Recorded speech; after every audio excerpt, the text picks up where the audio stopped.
you very much. Appreciate it. Thank you. You bet. Thank you. Looks like you're standing up, but I can't really see you because of the lights, so you can sit down. Thank you so much. Thanks for being here. Thanks for being here on a Friday. I'm going to speak to you for just a couple of brief minutes, and then we'll sit down and talk about these issues, others that have come up, etc. I want to thank you for being a legislator. When I was first running for governor, somebody asked me why I wanted to be the governor. And I said to that person, I meant sincerely, and I say it to each of you, and I hope that this resonates with you. I said to that individual, I don't want to be the governor, I'm willing to be the governor. Two very different things, very different things. I hope you're here, and I hope you serve, and I hope you do what you do on behalf of the people in your respective states because you're willing to more than because you want to.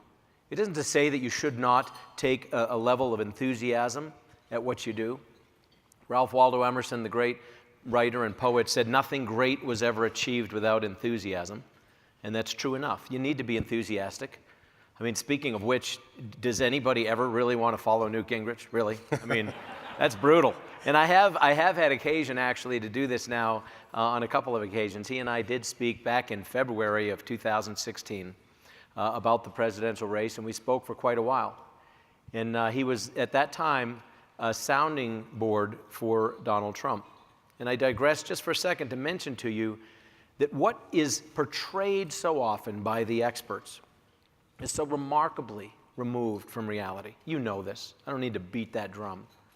But stay true to your citizens. Stay true to your values. Let your values and principles trump your party. This is an organization that has migrated through the years to being predominantly attended by people of a particular party. And that's unfortunate. It's unfortunate that limited government, free markets, and federalism, which are written right up here behind me, seem only to apply primarily to people of a certain party. That's a shame. It wasn't always this way. And I won't ask you to stand up or raise your hand, but I say a sincere thank you to those of you that are Democrats that are here. I appreciate you being here. I don't care what state you're from. Thank you. Thank you. Because in the Republican Party, we're for these things. We believe these things. We fight for these things. And I'm grateful that some of you are willing to check your party at the door. If nothing else, during the course of the few minutes that we'll be speaking, I hope we challenge you with the idea that we're not here to serve our party. We're here to serve our constituents. It's trite, it's easy to say, but it's true, and it's not often done. The goal is not to make the other side lose politically. The goal for each of you is to make your state better. And I will tell you, and I'm blessed by some fine legislators from Kentucky that are here, from our House and our Senate, if you don't take that seriously, and if you do fight with each other, and you don't put your state forward, we're going to eat your lunch. Seriously. And you know what? We're not the only state trying to do it. Other states have been eating our lunch for years. One of our native sons, a guy named Abraham Lincoln, who you've probably heard of. I was in a meeting earlier today before I came here in Denver. And I was sharing this quote with some folks. Abraham Lincoln, famous for many things, the Gettysburg Address being among them. But he said something that a lot of people are not familiar with. He said, good things may come to those who wait, but only the things left behind by those who hustle. Think about that. And I'll tell you what, we're hustling in Kentucky. What we're doing isn't rocket science. What we're doing is simple things. We're going to talk about what those things are, and it is transformative. I want to touch on one final thing real quick before I sit down. You take a look behind me. I mean, on the screen here. This guy, he knows a thing or two about this button that I'm wearing. This is about cutting red tape. Speaker Gingrich just spoke to this. Cutting red tape is the most powerful thing you can do for your states and for this nation. These are the kind of things that are easily done, that are only possible if our legislatures are on board. I'm grateful to the House and the Senate that we have. When I was elected a year and a half ago, a certain party that was not my own had controlled our House for 95 straight years, 96 straight years going from 1920. Uninterrupted. Majorities, strong majorities. We had 46 of 100 seats when I was elected. We now have 64 seats. 1 year later, 1 year. I'll tell you what makes it happen. People like you assuming that it's possible. Getting out there, being bold, casting a vision, being willing to cut red tape. The wonderful thing about this, I don't care what your party, I don't care what part of the country you're from. Nobody likes red tape, nobody. I don't care what your ideology, although I'm guessing you're mostly conservative, limited government-minded people. Nobody likes red tape. There is nothing you could introduce into your legislatures that will be more uniformly supported. And I mean sincerely, including by people who don't want to be for you or with you, who aren't going to be the ones that want to go, no, we're for more red tape. Nobody dares to be, and nobody wants to be. So I encourage you to be bold. I encourage you to be unapologetic about these principles behind me. These aren't just, three little catchphrases. These are real things. They make a powerful, powerful difference. I encourage you to vote your values and not your party, and to encourage people that you would ask to vote for you and support you to do the same. The values that made America great, the values that our president values and appreciates. The greatness of America isn't something that came about by accident. It's not going to be preserved by us being apathetic. You know this. It's why you've taken time to be here, and I'm grateful to you. And I look forward to talking about some of the things we're doing and the profound impact that it's making. Again, it's not rocket science, but it's not complicated. It's really not that complicated. It's not easily done, but with a work effort the likes of which every one of you is capable of doing, regardless of the legislative makeups and who's in the governor's seat. You can make changes in your states. And if you have people that truly are counterpoints, people who truly are obstacles, there's people you can find to run against them. It's not that complicated. We serve at the will of the people. Of and by and for the people means exactly that. So I look forward to talking with Travis here, discussing some of the things that have been going on in Kentucky. And thank you again for your service to your respective states. Thank you. Thanks. I want to say one thing before we do. I just as a 6 plus years ago now, my wife and I, we have a lot of kids. We have 9 children. At the time, we had 5. We have adopted 4 more since then. But we had 5 children. We took our children out of school for a year, and we drove 26,000 miles around America. And we visited 40-something state capitals. And we sat in on some of you in your respective sessions. And I had I'd never been involved in anything whatsoever to do with politics at that time. I'd never worked for a politician, never run for office. I'd never been involved as anything other than a voter and a taxpayer. But it gave me appreciation for what you do and for the beauty of the places where you work and the challenges that you have in each of your respective states. And so, again, I appreciate it. And some of you were gracious enough to extend courtesies to us as we came in. We met governors and legislators and people that were very kind to us. And it's not lost on us. So thank you. Keep being those people. I mean, whether it was in Maine or Missouri, there was sometimes a legislator would see us and just take us by the hand and show us things we might not have otherwise seen. Keep being those people. Makes a powerful difference, even if they're just some people wandering through who aren't even able to vote for you. You never know where they may end up or when you cross paths with them again. And I will say, even though she'd be embarrassed, the oldest of my 9 children is here with me today. She's sitting over here. She's ducking her head and pretending she can't see me. She's 18 years old, but and thank you for the example that you set for our young people as well about public service. Great. How about that? In fact, Governor, you were born here in Denver, right? I was. I am a Denver, Colorado native. Interestingly, I think Colorado may have had more governors born here. The one you have, the governor of Colorado wasn't born here. I think he was born in Pennsylvania. But I wasn't born in Kentucky, obviously, so who cares?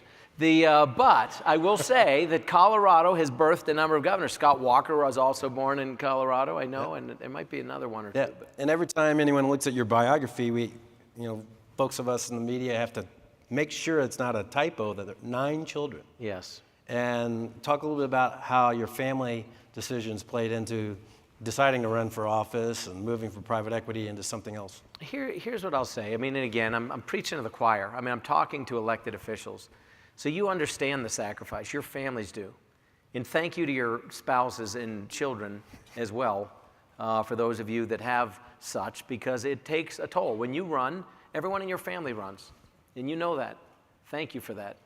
It's not an easy decision to make. And depending on what day or what time of the day you ask my wife, she's all on board or she's not. And but depends on what's happening. But I will say this, I'm blessed by a wife who was willing to be by my side and help me raise a family and still fight for their future, both inside our family and outside. It's a challenge every single day. And if you're doing the right thing, and if you're standing on principle, you're going to be attacked. And people are going to say nasty, negative things.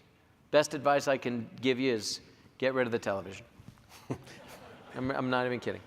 Kentucky became the 27th state Yes. on right to work. So that means there's still a few states out there that haven't gone through this conversion. Can you talk about what it was like, the process, fairly accelerated legislative timeframe? I know you have folks from your delegation here. It would not be possible, nor will it be possible in your states without you.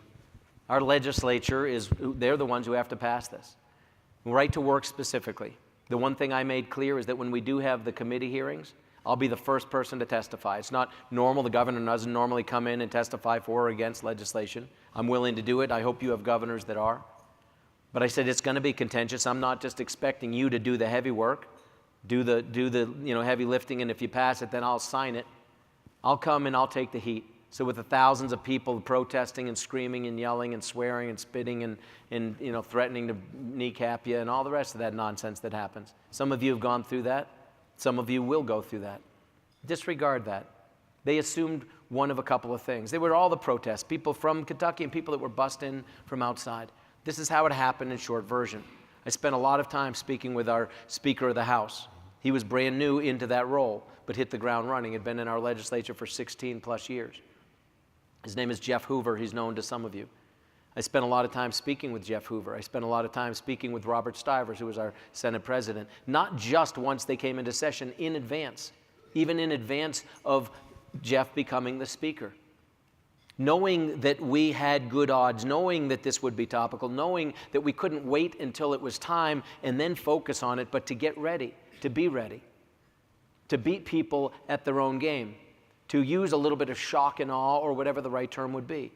And so literally in the first 5 days, on the 5th day of this new session, the first House, Senate, and governor being united ever, I think, in the history of the state, and certainly for a century, on one Saturday, because we normally came in for 4 days, and then we went home, and everybody took a couple weeks off, went home, got an earful from all their constituents, and came back with just so much confusion that it was hard to get things done. But we had agreed in advance that if it were possible, we would come in on a Saturday, make it a 5th day, get that third readings and those abilities to get the votes done. And so we didn't go for 4 days and then leave and then come back a couple weeks later. We worked for 5 days through. And in one day, January 7th, we passed a pension transparency bill. We passed right to work legislation. We repealed prevailing wage. We passed paycheck protection. We put a 20-week ban on abortion. We passed an ultrasound bill, and we abolished the most crony political board in the state. That was done in one day. How about that? But I'll tell you, I signed those on a Saturday night, but it was only possible because of the men and women in our House and Senate who actually did the work and made it happen. But it happens in advance, and there's leaders among you. Start early. Be prepared. Make a unite. There were 8 things we had agreed we'd try to get across the finish line. We got 7 of them done. The one that we did not get done in that first week was not pension reform. It was medical review panels, and that got done in the regular session when they came back. So significant. And then we, right to school choice, a lot of things. But you have to plan in advance, and that's what I would tell you. There's no substitute for rolling your sleeves up and doing the work. You know that. But do it with a sense of focus and urgency, and it'll make a profound difference.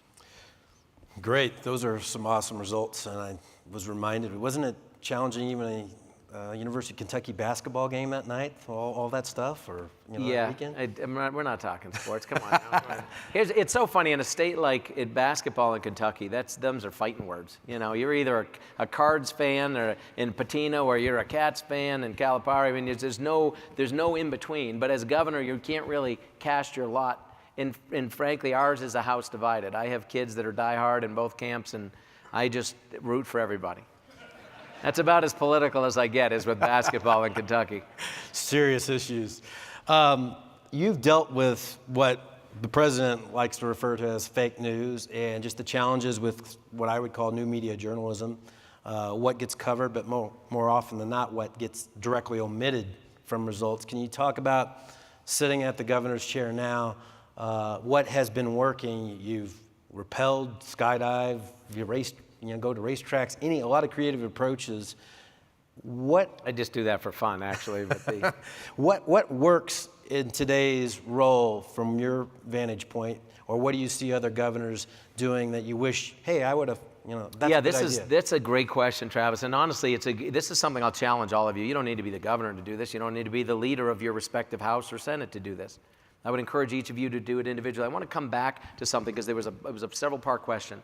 The front end of what gets covered or what gets omitted. I want to go back to right to work briefly. He was strongly opposed by all the largest papers in our state, strongly opposed, to the degree that when Craig Bouchard, who you saw on the screen, the CEO that's coming to invest $1.3 billion to build the first aluminum mill built in decades in North America, said pointedly, multiple times, including at the announcement, that he only had come because we were right to work. In fact, he called me the week after that Saturday that I just told you about. We had been removed from contention. He said, I want to at least come talk to you. A few months later, they made that announcement. He stated specifically that it was because of right to work. For all those that poo-poo and say it's really a ruse for something else, nonsense. If you think it doesn't make a difference, you're kidding yourselves. I can tell you based on the conversations that I'm having, based on the CEOs that I'm meeting with, the companies whose names I won't mention because they're looking at us in other places, but I'll be darned if I'm not going to work hard to try to make them come to Kentucky to the best that I'm able. But those people are talking to us and they're specific about it because we're right to work. You'll get 2 swings at the plate, but why not get 3 swings if you're a right to work state? You'd be crazy not to consider it. But to the second part of your question, interestingly, the largest newspaper in the state, the Louisville Courier-Journal, which was once a proud newspaper, is now just a tabloid that's owned by Gannett, unfortunately. And I say that sadly. I mean, we've lost something in our state as a result of that. $1.3 billion, CEO specifically stating that this was because of right-to-work legislation. 3rd largest single investment in the history of our state, the largest one ever in the history of Appalachia in eastern Kentucky. They did not even cover it. Not a mention. They pretended it didn't happen. Unbelievable. Unbelievable. That's what passes now for people who try to control the message. And so the question then is, do you just accept that or do you do something about it? The most powerful thing you have is this. I'm telling you, this is more powerful than any editorial board in America, period. I don't care what your papers are, whether they're for you, whether they're against you. This is the most powerful thing that you have, and everyone has one in a pocket. You can literally, when I had a divided House and Senate in my first year, 2015, I had to pass a budget.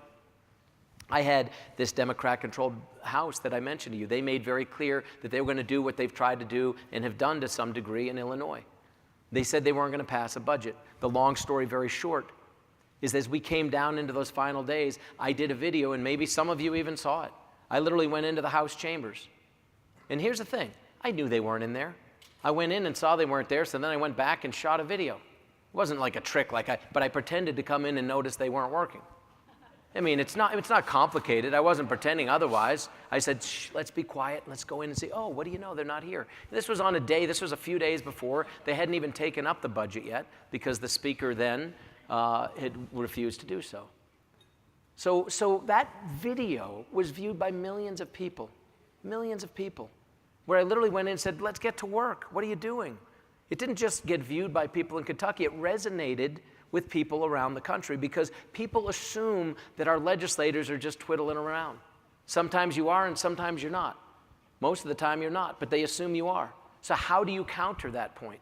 You do it with social media. I will say this, though. I knew that we were winning when in response to that video, which started to go viral almost immediately, the opposition party quickly started texting out pictures of themselves hastily gathered in rooms, showing them busily working and showing that they were doing stuff. It was kind of funny, actually. But I mention this to you only to say, use social media. You don't have to be complicated, and don't be scripted. If you watch my Facebook page, you'll see I do videos all the time. And a lot of times I'll trip over a word. I don't redo it. I just look at the camera and talk. If I say something completely, totally wrong, maybe I'll redo it. But I'll bet you 90+% of everything that I edit, that I shoot, that you'll ever see on my Facebook page is not edited. It's just straight to camera one time, say it. Talk that way. Because when you go and have a conversation with a constituent or a business owner or another legislator, you don't say, hey, Bob, yeah, hey, Sally, how you doing? Hey, I've been meaning to talk to you. Let me see. I wanted to talk to you about, and you don't start reading stuff. Talk to people that way. Use social media through Twitter, through Facebook, through Snapchat, through Instagram, whatever you use. It is powerful, and it keeps you real. It really does. And I encourage you, I also want to touch on one other thing too about the cutting of red tape. Take that message to people. We set up a website. I encourage you to look at it, copy it, steal it. It's called redtapereduction.com. Jot that down, redtapereduction.com. Take a look at what we're doing in Kentucky and copy it. Make your own version of it, even if you're the only legislator that's challenging people to do this. Be the voice, and you'll suddenly find people on board because of the power of social media. You mentioned those phones, and just before lunch, you had a call coming in that you couldn't identify, didn't know who it was, but I want to touch on, it seemed to be a camp of governors who recognize exactly what you've been doing and you've been following, who readily admit we are competing, and that's okay. Yep. And then there's a camp that try to govern states as though they live in a firewalled society where it's, another governor coming to one of their employers is poaching their jobs. Yeah. Talk a little bit about your environment today and also how governors are communicating up to Washington, D.C. to get some of these things like block grant reform or tax reform at the federal level. Governors are friends, most of us. There's some of us that don't see eye to eye, but I will say this. I was getting a call. It said no caller ID. I said, well, it's one of a handful of people, and I didn't have time to take it. It was right before I came up here.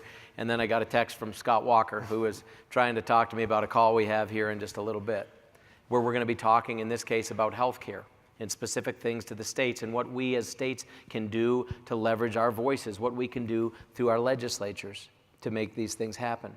We do talk with each other, but you can bet we compete with each other, and competition is good. Iron sharpens iron.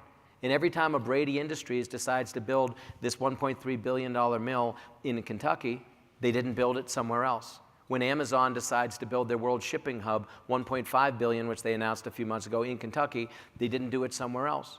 Would any of your states not wanted one of those businesses? Of course not. And vice versa. Every time you land one of these type companies, you can think, we're kicking ourselves and thinking, what could we have done?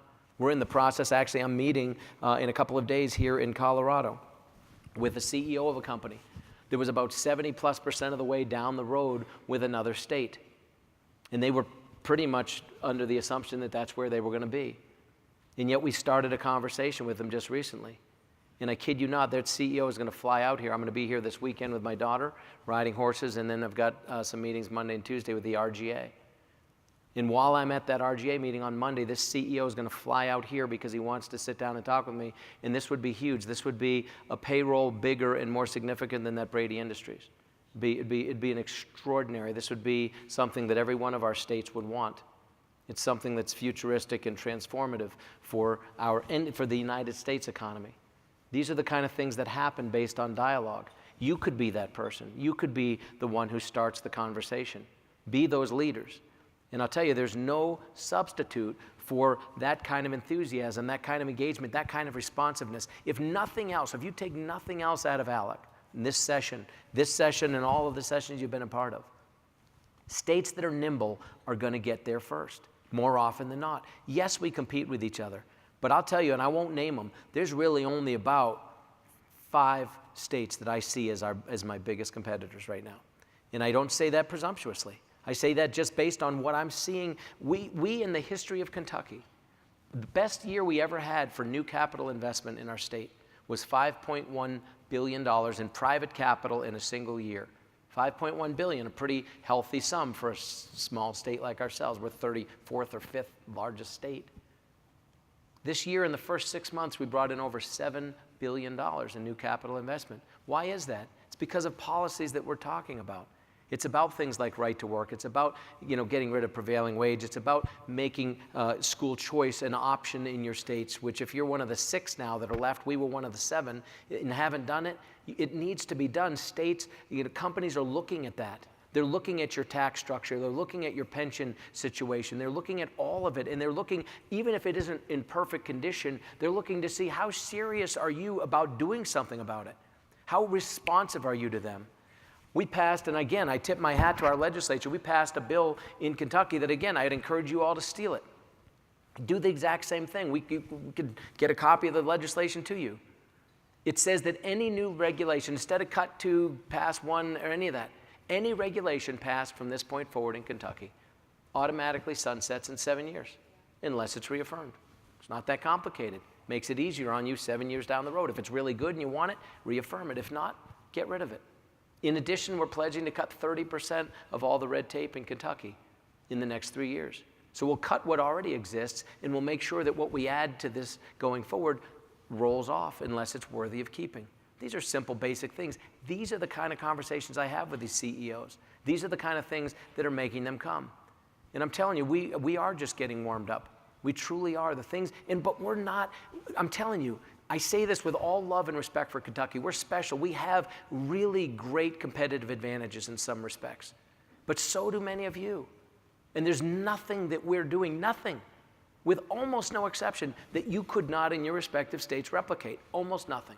And I've ridden my bicycle across the United States. I've driven with my family for an entire year across this country. I've hitchhiked across significant parts of this country.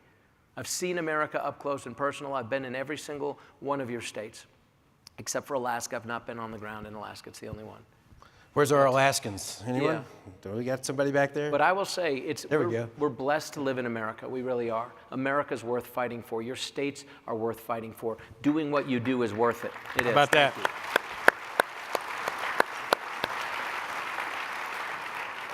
We're just now wrapping up our formal time. If you're okay with a question or two from the audience, I'll get that ready. I'll leave you with this question. I wonder what the most lonely job of being a governor is. Now you've been there a while, what you would say to that, and what could a state lawmaker of any state do about that loneliness at whatever time that might be? Here's, the good thing about having a wife and 9 children and a dog and a bunch of cats and other things. I mean, I don't have time to get lonely, but I will say this. But I will say this, it's thankless. I mean, there's only 50 people. There's not a lot of people who understand what it's like to be a governor. It's a pretty select little group. And so in some measure, you find camaraderie with other people, other governors, who you can use as sounding boards. I'll tell you, the best political mentor I've had since I became a governor, even before I became, the person who I've turned to the most often for advice and who's been outstanding is now our vice president. He was it's still a great friend, but he's a guy who was outstanding. Now, I mention this only to say that Indiana, Governor Pence, then Governor Pence, now Vice President Pence, he was the governor of a state next door. Obviously, if we had success, it was going to potentially come at their expense to some degree. That didn't bother him. And I've done the same. I've tried to do the same. With each and every governor that's ever asked me for my time or help, I try to give it to them. That's what I would ask you to do. And that's the same to the heart of your question, Travis. What can you do? Reach out to your governor. Reach out to your governor. Just send him an encouraging note. It's a crappy job. It really is being the governor. It really is. And no matter what you're doing, somebody's hating you really bad in that moment, no matter what it is you're doing. And some people can handle that better than others. I'm blessed to be wired in a way or just busy enough to not be able to be distracted by it, and it rolls off. But for everybody, and you know this personally, there's not one of you, if you've been an elected official for any period of time, who's not received scorn that was undeserved. And you know it takes a toll on you to some degree. So remember, in that instance, when you see it happen to someone else, including someone in the other party, you want to build relationships, you want to build bridges, you want to transform your states, you want to transform America as a result of it, start some cross-party dialogue. And when you see somebody being unfairly ripped who's not even in your party or your caucus or your, whatever, reach out to them, put an arm around them, take them to lunch, send them a note, jot them a card. In today's day and age where we do this all the time, write a little handwritten note. It will transform relationships, and it will make your states better. It truly will, and it'll make your job easier. It really will. There you have it, the power of the written word. Anyone out there? We've got a question this way, right here. If we can get the mic to you. I think she's coming with the mic. Just 1 or 2 questions. Or if you just sound it out, I'll repeat it. You're legislators, you know you can be heard.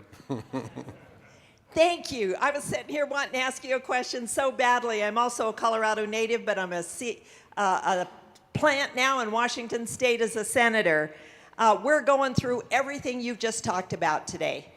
And we've tried, and it's gotten really ugly. But how in the heck, when we have union members coming to us, agreeing with us, do we get through or get a conversation with the administration or the leaders of the unions to realize this isn't going to hurt them to the degree they think it is? Amazon's going to Kentucky. Boeing's going to Arizona and South Carolina. The writing is on the wall.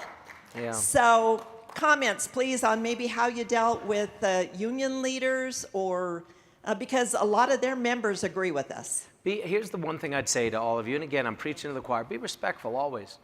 You know, when I came and testified, the halls were packed, people were banging, they were yelling, they were trying to overrun the committee hearings and make it clear that they were not supportive of right to work. When I came through, there was this literally like gauntlet that I had to go through, people on both sides screaming, yelling, swearing, you know, threatening, just being angry. And they counted on one of two things. They counted on me to either kind of duck through like this, surrounded by security people, and try to make no eye contact, just get in and get out. Or they counted on me, and in fact, they were all filming, hoping they could elicit a response to let me be angry. Thomas Jefferson, a man who knew a thing or two about legislating, said there's nothing that gives one person such advantage over another as to remain always cool and unruffled under every circumstance. Look it up. Thomas Jefferson said cool.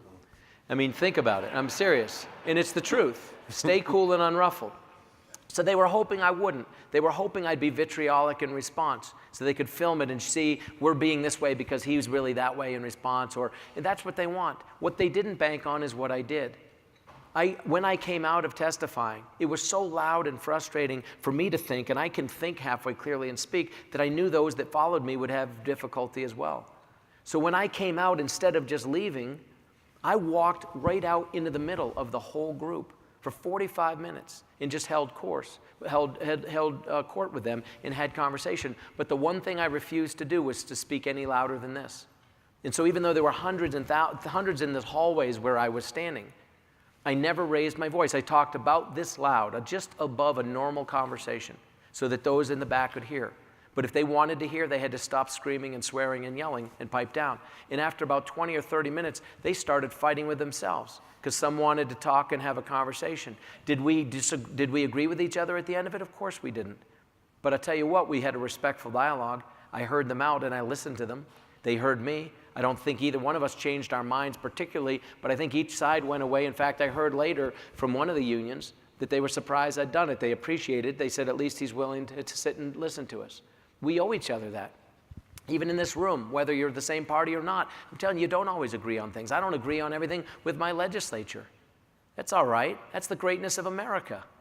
It's the diversity of thought. What I would encourage you in Washington State is to be bold, be unapologetic, know what you believe, be an apologist for it, be able to not apologize for it, to be an apologist, which is to articulate the case, make the case for what you believe and why it's right. And if you can do that, and you do it without losing your cool or becoming ruffled, your ability to win the day will happen more often than not. And eventually that tide will turn. No matter what the issue, no matter what your state, no matter where you are. Be diplomats, be statesmen, be the legislators you were elected to be, that your mothers raised you to be, literally. If you're that, if we're the golden rule, if we treat people the way we want to be treated, it's extraordinary what we can get done. And be patient and don't give up. If you know you're right, don't give up. Thank you, Governor. I think they're giving me the time to go. You've been very generous with your time. Good luck on your horseback ride with Thank you. The Rocky Mountains this weekend. Be awesome. If I can't walk on Monday, it's because my daughter pushed me to the limits. She's a rider. Awesome. And thanks to everyone for joining us here at lunch today. And thank you to Lisa Nelson and all the ALEC crew for making such a great program. Thank you. Thank you very much.